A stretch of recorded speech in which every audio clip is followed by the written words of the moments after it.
하나님 말씀 보겠습니다. 하나님 말씀은 마가복음 2장입니다.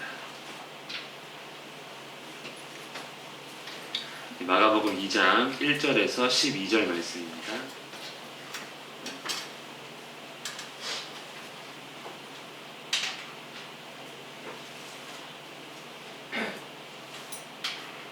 마가복음 2장 1절부터 12절입니다. 찾으셨으면 한 절씩 교독하겠습니다. 수일 후에 예수께서 다시 가버나움에 들어가시니 집에 계시다는 소문이 들린지라. 많은 사람이 모여서 문 앞까지 도로를 자리가 없게 되었는데 예수께서 그들에게 물을 말씀하시더니 사람들이 한 중풍병자를 네 사람에게 메어 가지고 예수께로 올세. 이들 때문에 예수께 들어갈 수 없으므로 그 계신 곳에 지붕을 뜯어 구멍을 내고 중풍병자가 누운 상을 달아내리니 예수께서 그들의 믿음을 보시고 중풍병자에게 이르시되 작은 자야 내 죄사함을 받았느니라 하시니 어떤 서기관들이 거기 앉아서 마음에 생각하기를 이 사람이 어찌 이렇게 말하는가 신성 모독이로다. 오직 하나님 한 분 외에는 누가 능히 죄를 사하겠느냐. 그들이 속으로 이렇게 생각하는 줄을 예수께서 꼭 조심해 하시고 이르시되 어찌하여 이것을 마음에 생각하느냐. 중풍병자에게 내 죄사함을 받았느니라 하는 말과 일어나 내 상을 가지고 걸어가라 하는 말 중에서 어느 것이 쉽겠느냐. 그러나 인자가 땅에서 죄를 사하는 권세가 있는 줄을 너희로 알게 하려 함이라 하시고 중풍병자에게 말씀하시되 내가 내게 이르노니 일어나 내 상을 가지고 집으로 가라 하시니 그가 일어나 그 상을 가지고 모든 사람 앞에서 나가거늘 그들이 다 올라 하나님께 영광을 돌리며 이르되 우리가 이런 일을 보지 못하였다 하더라. 아멘. 어떤 문제를 풀 때 우리는 힌트가 필요합니다. 아무런 정보 없이 문제를 해결한다는 것은 어려운 것이죠. 어떤 문제를 해결하는 방향으로 이끌어가는 어떤 부분을 우리는 단서, 힌트란 말을 많이 쓰죠. 그냥 콩글리시가 돼가지고 힌트. 그래서 남자로서 살아갈 때 큰 여자에 대한 힌트가 필요합니다. 기분이 어떤지 도대체 파악할 수 없을 때는 힌트를 줘야 하거든요. 그래야 알아서 잘할 수 있으니까 힌트를 꼭 주십시오. 근데 우리 복음을 알아갈 때도 사실 마찬가지입니다. 예수님께서 그냥 계속해서 기적만 베푸시면 그분이 어떤 분인지 알 수가 없어요. 힌트를 주셔야 하는 것이죠. 예수님은 정말 놀라운 분이십니다. 말씀하시면 곧 질병이 떠나갑니다. 말씀하시면 곧 귀신이 도망칩니다. 제가 신방 가서 기도한다고 곧 무슨 일이 일어나진 않잖아요. 다행히. 일어나면 큰일 나겠죠. 막 사람들 몰려오고 걱정됩니다. 근데 예수님은 다르단 말이죠. 곧. 죽을 것 같은 사람도 곧 살아나고 이렇게 놀라운 분이시니 대단하지 않습니까? 그리고 또 말씀하시면 사람들이 다르게 듣습니다. 그냥 서기관이나 바리새인이나 아니면 어떤 유명한 사람이 말하는 것보다 예수님 말씀하시니 와 처음 듣는 거고 와 권세 있고 또 완전 새로운 이러한 가르침을 주십니다. 문제는 이것이죠. 예수님은 누구시냐는 거예요. 힌트가 없이 계속해서 놀라움만 일으키고 있습니다. 그래서 힌트 없는 이러한 놀라움은 어떤 일이 일어납니까? 사람들이 뜨겁게 반응합니다. 뜨겁게 열렬히 환영하고 기대하고 열광하고 사람들이 막 예수님이 있다 그러면 막 몰려들기를 시작합니다. 마치 콘서트처럼 사람이 있기만 하면 많은 사람들이 와서 막 환호하는 거죠. 노래 한 곡 해주세요. 뭐 이렇게 하는 거죠. 기적 한 번 베풀어 주세요. 이렇게 막 구경꾼도 오고 환자도 오고 많은 사람이 올 것입니다. 그런데 이런 분위기는 세상에만 있지 않더라고요.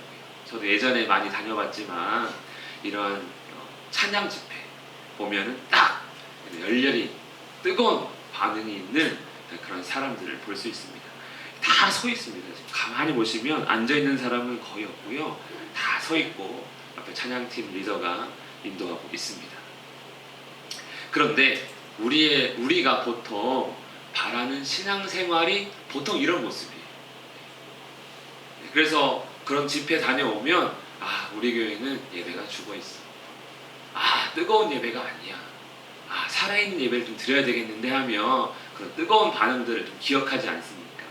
실제로 우리는 그런 신앙생활을 원하고 있습니다. 예배는 좀 뜨겁게, 기도는 통성으로, 뭔가 활기차게 교회에서 많은 일들을 행하고 거기에 중심에 내가 좀 서 있었으면 좋겠고, 그런 일을 많이 했더니 하나님이 기뻐하셔서 내 삶이 위로가 넘치고 또 안 되는 것도 되고 또 내가 원하는 출세도 이루고 이런, 그리고 결국에는 이런 신앙생활이 결국 성공적인 삶으로 이루어져서 예수 믿으면 정말 좋구나 하는 그러한 상황들을 우리는 기대하면서 예수님을 믿거나 아니면 교회 생활을 시작하는 경우가 많이 있습니다. 여러분 어떠십니까? 그렇게 기대하신 적도 있고 또 아닌 분들도 있겠지만 보통 이런 사람들을 기대하고 기도하고 바라며 우리가 신앙생활을 하는 것 아닙니까? 이런 삶을 살아가면 나는 예수님의 제자야, 이렇게 스스로 판단을 하게 되는 것이죠. 그런데 예수님의 반응은 조금 특별합니다. 왜냐하면 이렇게 뜨겁게 반응하고 또 예수님을 통해서 기적도 경험하고 덕분에 성공적인 삶을 살아가면 네 날 따르더니 진짜 네 삶 개천에서 용났네 하면서 칭찬해 줄 만도 한데, 함께하며 그래 나를 믿어라, 나를 따라라, 끝내 끝까지 좋은 복된 삶을 누리리라, 이렇게 하셔야 될 것 같은데 그렇게 하지 않고요. 예수님 어떻게 합니까? 그 뜨거운 반응들을 뒤로 하고 다른 마을로도 가시고 또 심지어 많은 사람들을 피해서 한적한 곳으로 가십니다. 그리고 제자란 말도 사용하지 않으시죠.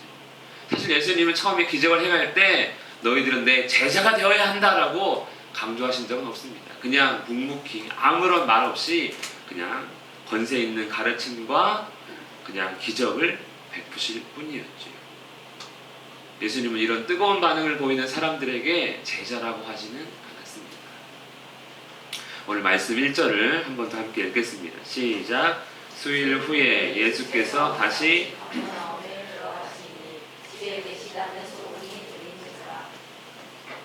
아멘. 사람들이 찾고 찾다 그 기적을 일으킨 선지자 같은 엘리야 같은 그 예수님이 집에 계시다는 소문이 들린 겁니다. 복음이죠. 오랜만에 보네. 이 양반 어디 갔던 거야?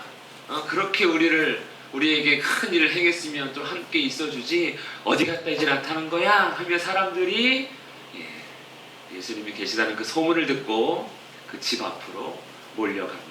많은 사람들이 모여서 문 앞까지도 들어설 자리가 없더라, 이렇게 말씀하죠. 다시 반응은 뜨거워졌습니다. 잠시 조금 휴식 시간을 갖는 것 같더니 예수님이 등장했다는 소식에 다시 열렬히 예수님을 부르짖고 있는 사람들을 볼 수 있죠. 아마 여전히 이런 사람들이 모였을 것입니다. 각종 병자, 귀신 들린 자, 그리고 그들을 보호하는, 데리고 와야 되는 보호자, 그리고 어떻게 하나 보자 하면서 구경꾼들까지 많은 사람들이 주 여지없이 이 문 앞에 서서 예수님을 기다리며 또 기대하며 보았을 것입니다. 이렇게 많은 사람들이 왔겠죠. 더 많은 사람들이 있을 것입니다. 그리고 사람들이 모이자 예수님은 그들에게 즉 하나님 나라에 대해서 가르침을 주십니다. 기적을 행하기 전에 예수님께서 먼저 말씀하신 것 같아요. 기적 끝나면 다 돌아가니까 우리 경품 추첨의 마지막에 하는 것처럼 먼저 도를 가르치신 것이 아닌가. 사람들의 기대는 기적일지 모르겠지만 예수님은 하나님 나라를 가르치신 것을 우리가 예상할 수 있는데 차이점이 있는 것이죠. 예전에 예수님의 소문과 또 나병 환자가 고침받았을 때 전파한 것은 사람들의 필요를 자극하는, 예수님께 나아가면 내가 고침받을 수 있어, 예수님께 나아가면 내가 출세할 수 있어, 건강해질 수 있어 라는 그러한 욕심으로 인해 나왔던 그러한 소문이나 가르침이나 전파였다면, 아마 예수님의 가르침은 그러한 욕심을 자극하지 않고 하나님 나라에 대해서 오히려 회개하라, 천국 가까이 왔노라 하면서 가르친 것처럼 말씀하지 않았을까 생각을 해봅니다. 3절 말씀을 읽겠습니다. 시작. 사람들이 한 중풍병자를 4사람에게 메워 가지고 예수께로 올세. 한 중풍병자가 등장을 합니다. 네 사람이 메고 온 사람입니다. 아마 이 중풍병자는요, 1급, 오늘날로 따지면 1급, 완전 중증 장애인에 해당이 될 것입니다. 우리가 중풍병자를 종종 볼 수 있지만 혼자서도 거동이 가능한 중풍병자가 있고 아예 혼자서도 가능하지 못한 그런 환자가 있는데, 이 사람은 네 사람이 들고 와야 될 정도로 아무것도 할 수 없는 사람이라는 거죠. 그리고 예수께서 나중에 기적을 베푸실 때 작은 자야, 이렇게 작은 자야라고 말하는 걸 봐서 노인이 아니라 아마 청년이 아닐까 생각을 해 봅니다. 그러니 이 중풍병자는요, 아직 살 날이 많은, 하지만 정말 도움이 없이는 아무것도 할 수 없는, 해결책이 없는 인생이라는 거죠. 그 사람이 예수님 앞에 나옵니다. 사실 우리 인생도 마찬가지 아닙니까? 우리는 해결책이, 건강하다고 해서 해결책이 있는 것이 아닙니다. 죽음을 해결할 수 없고요, 죄를 해결할 수 없고요, 많은 돈을 가져도, 많은 사람을 알아도, 어떤 자리에 올라가도 다 해결할 수 없습니다. 만약에 해결할 수 있다면 대통령이 해결하겠죠. 만약에 해결할 수 없다면, 해결할 수 있다면 돈을 많이 가진 사람들이 해결을 하겠지. 어떠한 기술도 사실은 인생을 해결할 수 없지 않습니까? 다 중풍병자와 같은데 이 사람은 예수님 앞에 나왔습니다. 문제가 있죠. 사람들이 어마어마하게 많다. 이거 들고 들어갈, 나병 환자, 중풍병자를 들고 들어갈 틈조차 보이지 않을 정도로 많은 사람들이 지금 문 앞에 모여 있었던 것입니다. 그래서 4절 읽겠습니다. 시작.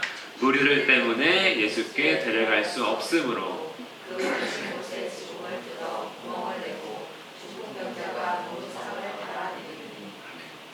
중풍병자를 데리고 네 사람이 좀 희한한 결정을 합니다. 지붕 위로 올라가는 것이죠. 그리고 뜯자 이렇게 해서 구멍을 뚫기 시작합니다. 저런 집에 여러분 살면 안 되겠죠. 사람이라도 구멍 뚫는다고 뚫리면 큰일 나는 거 아닙니까? 참 어떻게 보면 난처한 상황입니다. 과거 그때 당시 이스라엘 가옥은 초가집 비슷해서 사람이 마음만 먹으면 뚫을 수가 있는 그런 집이었다고 합니다. 그런데 이 네 사람이 올라간 것까지는 좋습니다.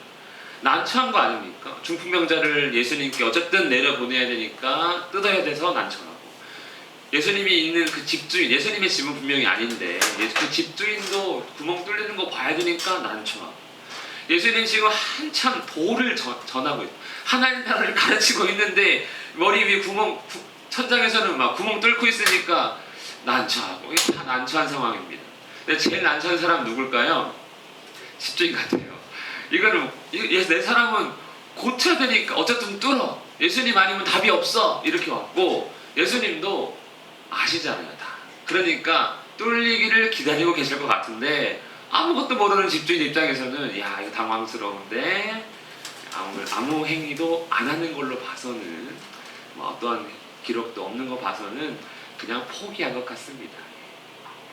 많은 사람들 틈바구니에서 집주인 정신이 없었을 수도 있지. 어쨌든 그렇게 해서 지붕을 뚫고 중풍병자를 내려 보냅니다. 그리고 예수님께서 말씀하십니다. 시작.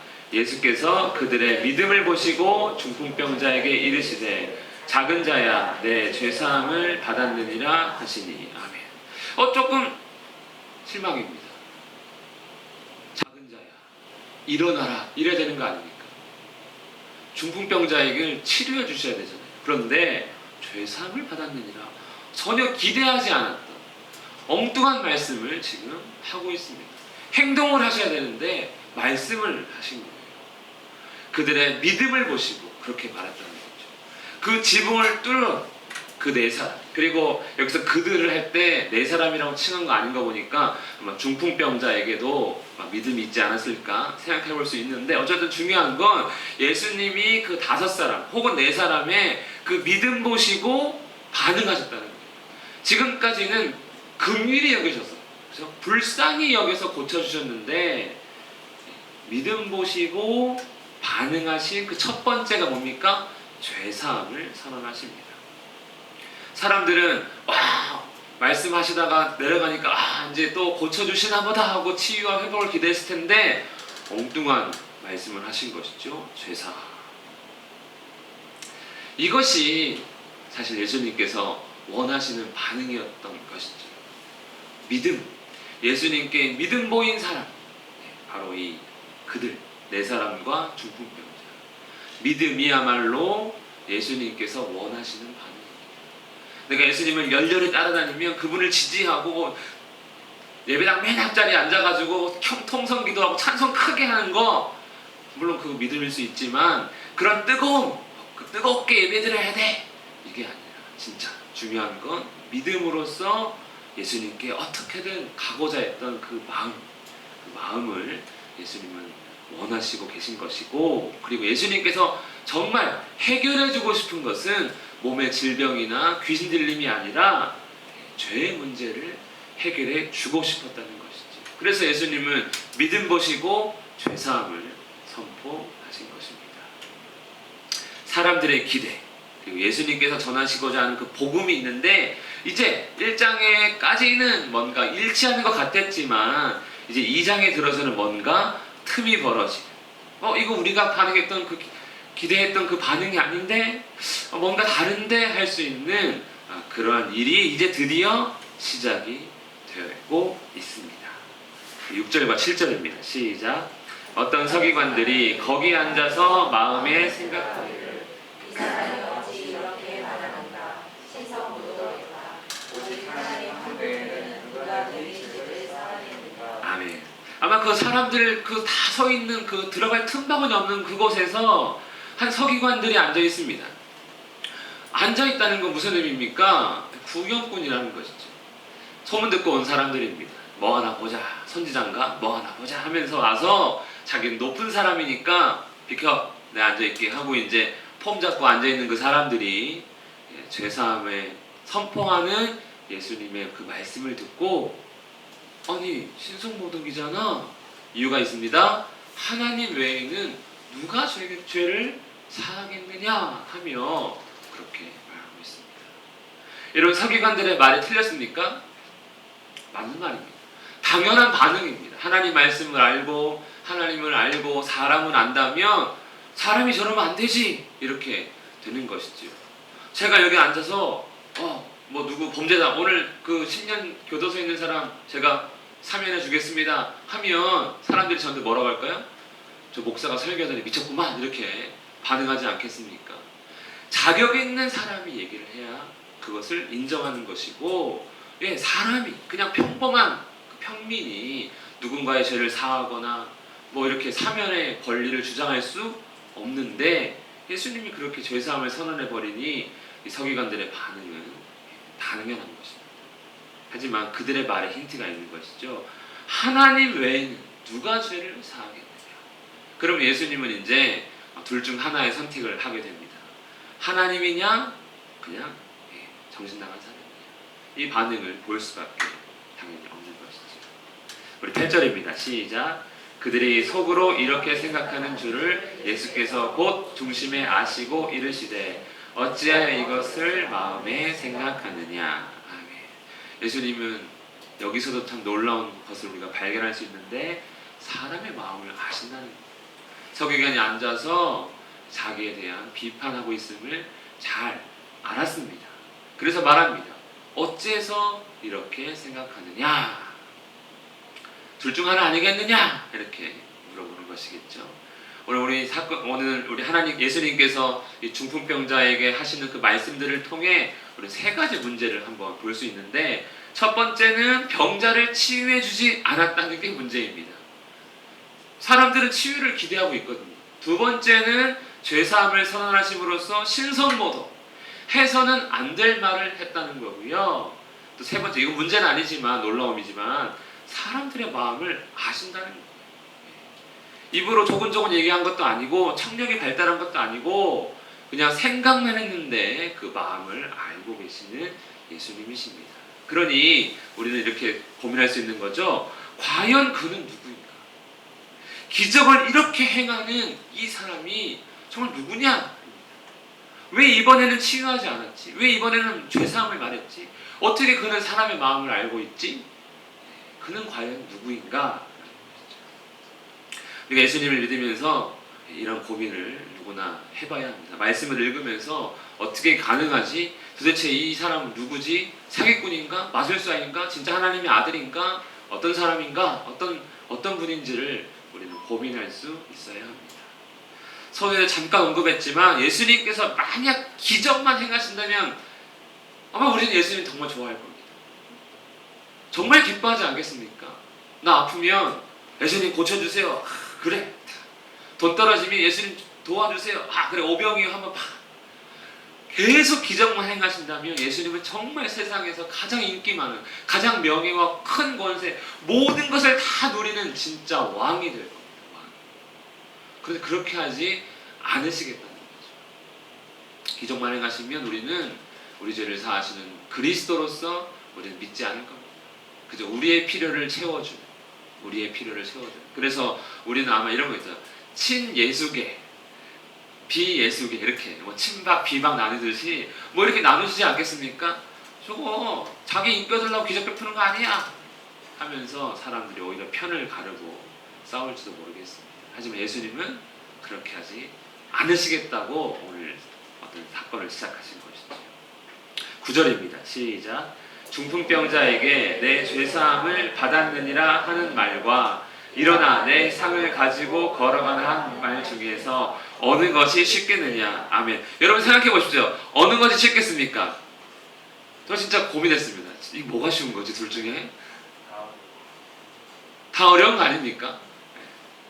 말로만 때운다면 죄사함을 받았다라고 말하는 건 쉬워요. 왜냐하면 아무 일도 안 일어나도 되잖아요. 그 사람이 죄를 사했는지 받았는지 아는지 누가 알게 뭡니까? 그런데 걸어가라 그러면 안 걸어가면 문제가 되니까 말로만 한다면 죄사함은 쉽습니다. 하지만 사기꾼이 될 가능성이 높겠죠. 근데 실제로 어려운 일은 뭡니까? 죄사함입니다.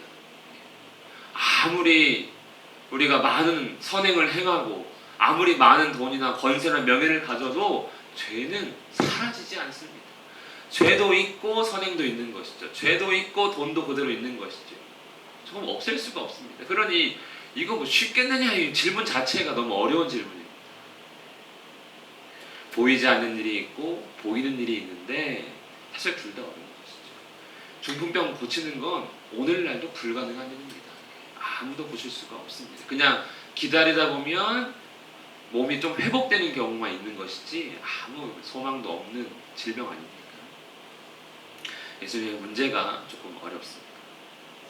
그래서 일부러 예수님께서 그렇게 말한 것이죠. 그런데 아마 예수님의 이 10절 말씀을 보건대 죄사함이 훨씬 어려운 거 아니겠느냐. 일부러 얘기한 거다 이렇게 얘기한 것이죠. 10절입니다. 시작. 그러나 인자가 땅에서 죄를 사하는 권세가 있는 줄을 너희로 알게 하려 하노라 하시고 중풍병자에게 말씀하시되 아멘. 너희가 나에 대해서 잘 모르는 것 같은데 나에게 죄사함의 권세가 있음을 좀 알게 하려, 내가 누구인지 좀 힌트 주려고 일부러 그렇게 얘기한 거다 하면서 말씀하셨다는 것이죠. 복음은 뭐다? 죄사함이다. 복음은 너희가 건강해지는 게 복음이 아니라, 귀신 도망가는 게 복음이 아니라 너희가 죄사함 받는 게 복음이다라는 것을 좀 알려주고 싶은 것이죠. 그리고 중풍병자에게 계속해서 말씀하십니다. 시작. 내가 내게 이르노니 일어나 내 상을 가지고 집으로 가라 하시니 아멘. 예수님께서 죄사함을 통해서 죄를 사했더니 병이 치유된 거예요. 그것도 1급 중증 장애인이 치유가 되는 놀라운 기적을 보여주셨습니다. 이게 대단한 것이죠. 그냥 병 고침이 다가 아니라 죄의 문제를 해결하는 것이 진짜구나 하는 것을 보여주신 것입니다. 우리는 죄에 관심을 두지 않습니다. 죄는 있어도 그냥 안 걸리면 되고 내 삶이 성공하고 아픈 것이 나음, 고침을 받고 그 출세하는 것으로 만족을 누리려고 합니다. 죄의 문제는 불편합니다. 죄의 문제를 딱 건드리는 순간 성공은 그 뒷전입니다. 네가 뭔데 나한테 그래? 내가 누군지 알아! 하면서 아주 싸나운 사람으로 돌변하게 됩니다. 그런데 예수님은 그 죄의 문제를 가장 먼저 건드림으로써 그리고 해결하심으로써 나타난 문제까지도 해결하는 예수님의 역사를 볼 수 있습니다. 우리 안에 우리의 삶 살아가는 가운데 나타나는 많은 저주들, 아픔과 고통과 수고와 슬픔과 상처와 그 모든 것의 원인이 죄 아닙니까? 예수님은 그 죄의 문제를 해결해 주시는 분으로서 근본을 치료했더니 증상이 치료되는 놀라운 역사를 보여주셨습니다. 우리 마지막 12절입니다. 시작. 그가 일어나 곧 상을 가지고 모든 사람 앞에서 나가거늘 그들이 다 놀라 하나님께 영광을 돌리며 이르되 우리가 이런 일을 도무지 보지 못하였다 하더라. 아멘. 일어나 걸어가라 일어나라 해서 그 사람이 자기가 들려온 그 들것을 스스로 가지고 걸어나갑니다. 사람들 놀랐을 것 같아요 정말. 그리고 아마 홍해가 갈라질 때 사람들이 쫙 갈라지면서 그 치료받은 중풍병자가 상을 끌고 나가는 모습 상상만 해도 참 놀라울 것 같습니다. 그 사람들이 반응이 어떻습니까? 열광이 조금 바뀌었어요. 하나님께 영광을 돌립니다. 그냥 놀라운 기적 행위자가 아니라 하나님이 아니면 하실 수 없는 일이구나. 예수님의 그 죄사함 선언을 그냥 받아들이는 그 나쁜 놈 저거 하나님을 모독하네 라고 받아들일 수 없는 진짜 하나님인가? 그래서 하나님께 영광을 돌리는 것 아니겠습니까? 그리고 이런 일을 도무지 보지 못하였다. 예수님께서 이전에 보여준 그 기적과는 또 완전히 다른 새로운 차원의 모습을 보여주셨습니다. 이전에는 뜨거운 반응만 있었다면 이제는 영광과 두려움, 경외라는 더 다른 일이 추가가 되었습니다. 다 무엇 때문에 그렇습니까? 죄사함의 관세가 있었다는 것이죠. 이것이 우리에게 가장 중요한 힌트가 됩니다. 그래서 이제는 예수님을 어떻게 바라봐야 한다는 겁니까? 필요를 채우기 위해 쫓아다니는 사람이 되어서는 안 되고 오히려 그들처럼 네 사람과 그 중풍병자처럼 믿음을 얻기 위해 예수님은 정말 누구인가? 이분에게는 나의 모든 걸 다 맡기고 이분의 뜻대로 내가 살만한가? 라고 하는 그 믿음 얻기 위해 이제 예수님을 따라다녀야 한다는 것입니다. 믿으십니까? 우리 예수님을 믿을 때, 예수님을 따를 때 우리 필요 때문에 따랐다면 이제는 믿음 얻기 위해서 그리고 그분의 가르침대로 살기 위해서 사실 예수님 가르침 우리에게 참 불편함을 줍니다. 성공하지 말아야 될 것 같고요. 돈도 모아야 되지 말아야 될 것 같고요. 있는 것도 다 나눠야 될 것 같고 또 출세도 불편해지고 이런 것 아니겠습니까? 그런데 그렇지 않다는 것을 예수님을 알아가면서 깨닫게 되는 것이죠. 예수님께서 중풍병자를 치료하셨습니다. 예수님은 자기에게 죄를 사하는 권세 있음을 알려주셨고 사람의 마음을 꿰뚫고 계시다는 마치 하나님처럼 잘 알고 계신 예수님이십니다. 하나님의 아들 예수 그리스도의 복음은 죄의 문제를 해결하는 죄의 문제를 콕 집어주는 그러한 소식이 바로 우리에게 진짜 기쁜 소식임을 중풍병자 치료를 통해서 볼 수 있게 되었습니다. 그러므로 이제 우리의 신앙생활은 단지 뜨거운 교회에서는 뜨겁고 그리고 위로받고 밖에서는 출세하고 성공적인 이러한 좀 이중적인 신앙생활이 아니라 우리 예수님을 통해서 예수님에 대한 믿음을 고민하고 나는 정말 잘 믿고 있는지 그리고 나의 죄의 문제가 정말 해결되고 그분 안에서 내가 그분 뜻대로 살아가고 있는지를 고민해야 하는 그런 단계로 넘어가야 할 줄로 생각을 합니다. 우리 모습은 어떻습니까? 죄를 사하는 권세 있는 예수님의 모습을 통해 우리의 믿음을 돌이켜보며 내가 정말 주님께 바라는 것, 주님을 따르는 나의 모습은 어떤 모습으로 우리가 주님 앞에 서 있는지를 돌아보며 이 시간 함께 기도하길 원합니다. 기도하실 때 정말 주님을 바로 알게 하시고 나의 필요나 나의 욕심이 아닌 정말 주님께서 원하시는 모습이 되어가는 내가 될 수 있게 해달라고 함께 기도드리겠습니다.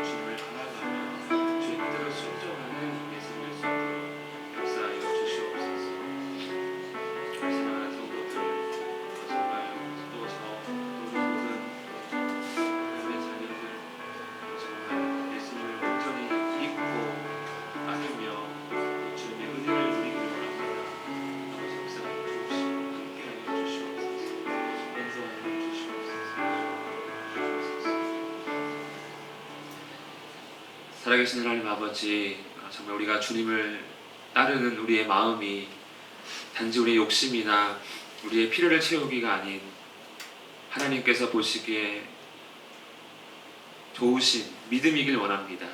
주여 우리의 믿음 보시고 우리에게 은혜 베풀어 주시옵소서. 예수님 이름으로 기도합니다. 아멘.